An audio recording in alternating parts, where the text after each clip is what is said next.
Eh bien, bonjour mes amis, que je suis heureux de vous retrouver. Ça fait longtemps qu'on ne s'était pas vus et je m'ennuyais pour être sincère. On se trouve aujourd'hui dans une église que j'ai l'honneur de servir, l'église de la communauté à Rougemont.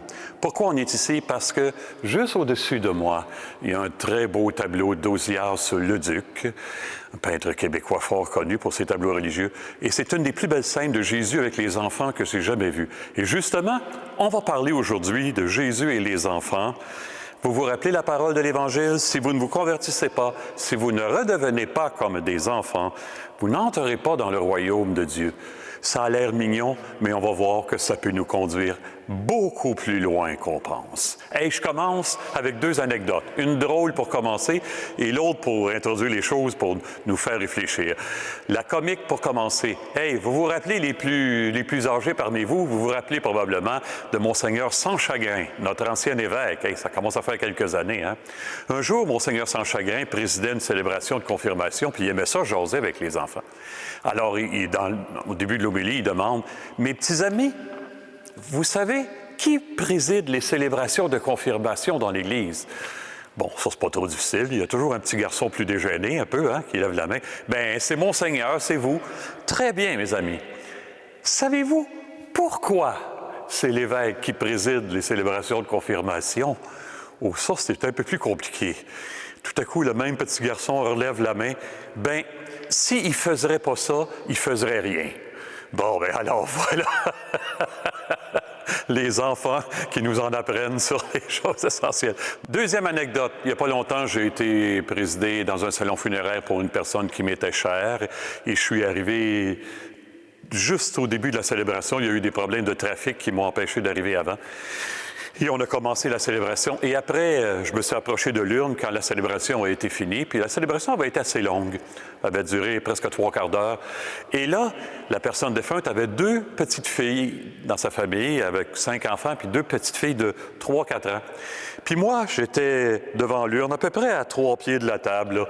Puis là, je me concentrais, puis je remerciais cette personne-là qui m'a appris tant de choses essentielles sur la vie.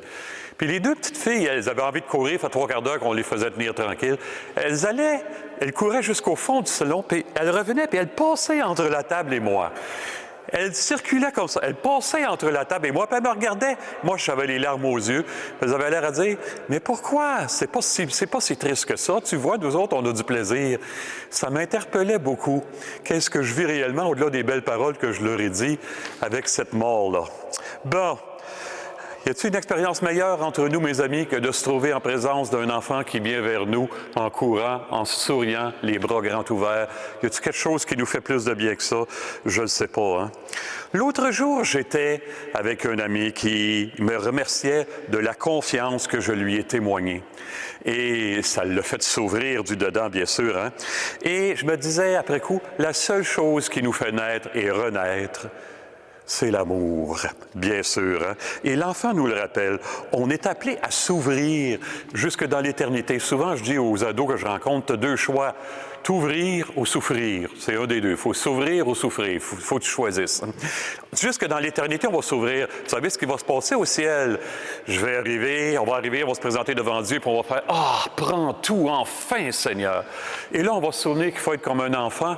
Puis on va dire « Encore, Seigneur! » Dieu va donner quelque chose de plus pur, de plus simple. « Encore, Seigneur! » Dieu va donner quelque chose de plus pur. On passerait notre éternité sur... « Encore, Seigneur! Encore! » Vous savez comment c'est des enfants, hein? C'est impossible d'épuiser le cœur de Dieu. Dieu est amour. On n'aura pas assez de l'éternité pour faire le tour du cœur de Dieu. C'est impossible de l'épuiser.